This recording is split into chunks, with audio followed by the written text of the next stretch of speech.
Erik Ten Hag's been officially announced as Manchester United manager starting next season. And with that announcement came the news that Erik Ten Hag's contract is going to be a 3-year contract. Now, in the post-Sir Alex Ferguson Manchester United era, not one manager has actually made it to 3 years. Ole Gunnar Solskjaer was about a month off. Everybody else was 2 years or less. So he's got a lot of work to do to even make it to that 3-year point. To actually exceed the 3-year point, I think it'd be safe to say he's probably our most successful manager if he is able to do that. And just like they were with, I think Ole got one and Jose definitely got one. If they're happy, they will get longer deals in the middle of that process. But the initial 3-year contract is what he's got. I think he'll get 3 years to prove himself.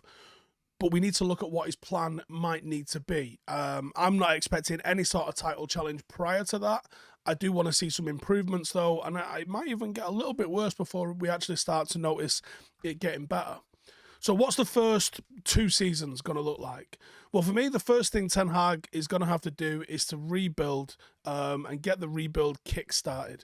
It's going to be one hell of a rebuild that he needs to do. There's talk coming out today that he's made aware that he has made people aware at United that he needs an entire new 11, which is, I don't really disagree in all honesty with you. Luckily for Ten Hag, he has seen how Manchester United play under the current interim manager in Ralf Rangnick. The Rangnick style is not a carbon copy of what Ten Hag's going to produce, but there's some similarities that will give him a bit of an indicator about who is capable of playing the style of play that he wants and who is incapable of playing the style of play that he wants. He will therefore already have an idea, and I'm sure he's going to be talking to the people currently at the club at the moment, who he wants to keep and who he needs to let go. It's those players that he knows that are going to be deadwood that he'll be looking to move on this summer. And there's a lot of them. Players like Cavani, who just isn't pulling his weight, clearly doesn't want to be here anymore. Players like Wan-Bissaka, who I don't think are going to be good enough to play in the system that he wants to play in. The club must make sure they do as much as they possibly can to get these players off the wage bill and out of the club.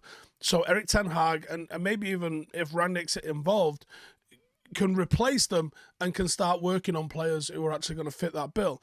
And it's very easy to start talking about maybe 10 or more players.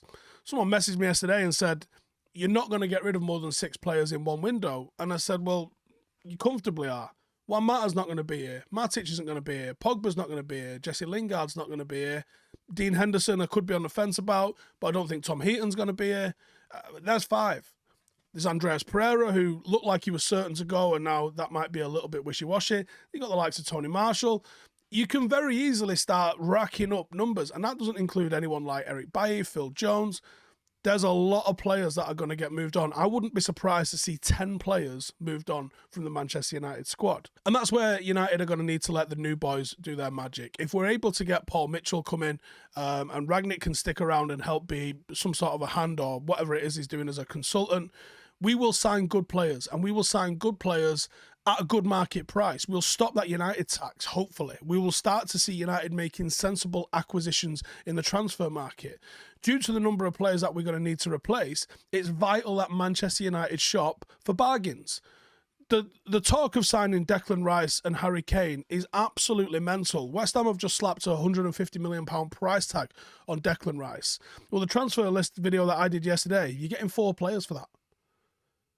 United need the 4 players rather than one player who might be a little bit better than any of the people on the list, and even that's debatable. After what is hopefully a very busy summer, Ten Hag is going to need to use the 22-23 campaign to see if the players with question marks over their heads are cut out for him. That includes the young players. That includes the players that have been out on loan. That includes the fringe first-team players. That includes anyone that didn't get the bullet in the summer. If players turn out that they have got what it takes, somebody like a Donny van der Beek, who so far has been mega underwhelming in the United shirt, if he's someone that he can utilise, knowing the strengths of the player and how to get the best out of him, then sensational. It saved us a load of money, and we've got a player that the manager's happy with, and I'd be delighted with that. If he doesn't, he needs to go out and replace them cleverly. Throughout pre-season and through the start of the proper season, Ten Hag is going to be looking to coach the younger players, those in and around the first-team squad, the under-23s.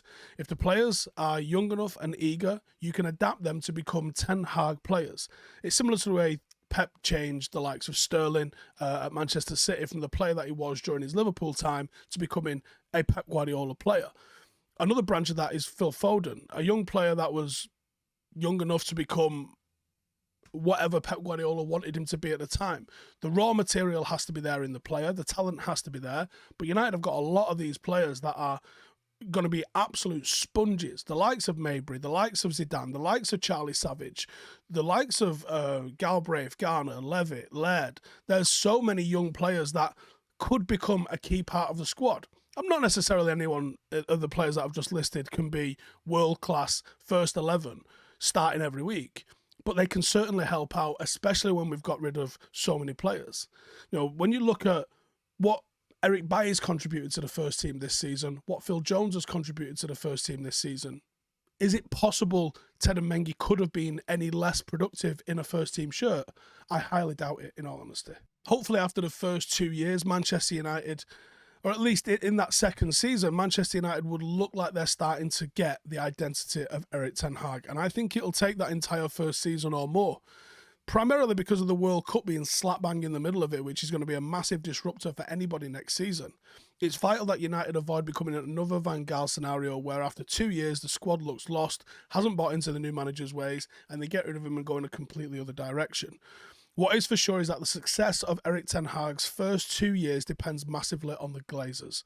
It depends on whether or not they're going to give Erik Ten Hag what he wants and what he needs to be able to transform this club. If he's allowed what he and presumably Mitchell, Rangnick and other deem important in terms of signings and outgoings, in year 3 we should start to see a real Manchester United identity form. It was a little bit quicker with Pep Guardiola at City because of the sheer weight of players that he brought in. But that was roughly how long it took for Klopp and Liverpool to start seeing that sort of stuff come through. That's the sort of timeline that I would expect Erik Ten Hag to have. I think he'll be backed and I think he'll be given the time. But if it's not there in year 3, I don't think it's going to be there for him. And I do expect Manchester United probably by the end of that year to start looking for somebody else. By that year 3, 2 transfer windows would have passed, 2 summer transfer windows, and you would hope that Ten Hag is starting to see his own players in the squad and players that was in the squad existing are now fully conversant with the way that he wants to play the game. Like we said, it took Pep and Klopp a couple of years to get to that stage, so we shouldn't panic if Manchester United haven't made it by that stage. If it goes beyond that stage, that's when you need to start asking questions. But we are going to have to be a very, very patient fan base. If you want to lay down true foundations, they take longer than a quick flash in the pan fix. Season 3 is where I would expect the process to have reached a stage where Ten Hag should be just looking for the final pieces of the puzzle.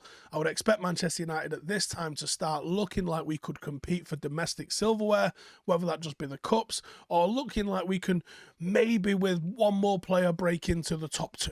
The squad might be playing brilliant football, dominating games, but maybe just crying out for a number 9, or maybe we're winning games, but it's not quite clicking as we're playing out and we might want to replace the goalkeeper. Or maybe we're just looking for a bit of stability in the middle of the park and we just need that one central midfielder. But that's how close I would expect us to be by the start of year 3, by the end of that transfer window in year 3. And you'd hope Manchester United are well on the way to not just identifying those targets, but bringing those targets in. To summarise then, during the process of hiring Erik Ten Hag, it was reported that he was very inquisitive in regard to the power that he would be given as manager. In spite of many, including Fabrizio Romano, reporting that Ten Hag will be granted 200 million this summer, we've seen it many times over in the past 10 years, where a manager is backed in the first summer, but then not in the next. That really, really, really has to change. Ten Hag may well have a plan that looks like this, that we've just spoke about, where it's do as much of the identity change as possible in the first 2 years, almost a bit of a shock treatment, and then look to refine it by year 3. He might have a plan like that. Success is going to depend on how much authority he, Rangnick, and whatever the new front office is going to look like for Manchester United come the start of next season.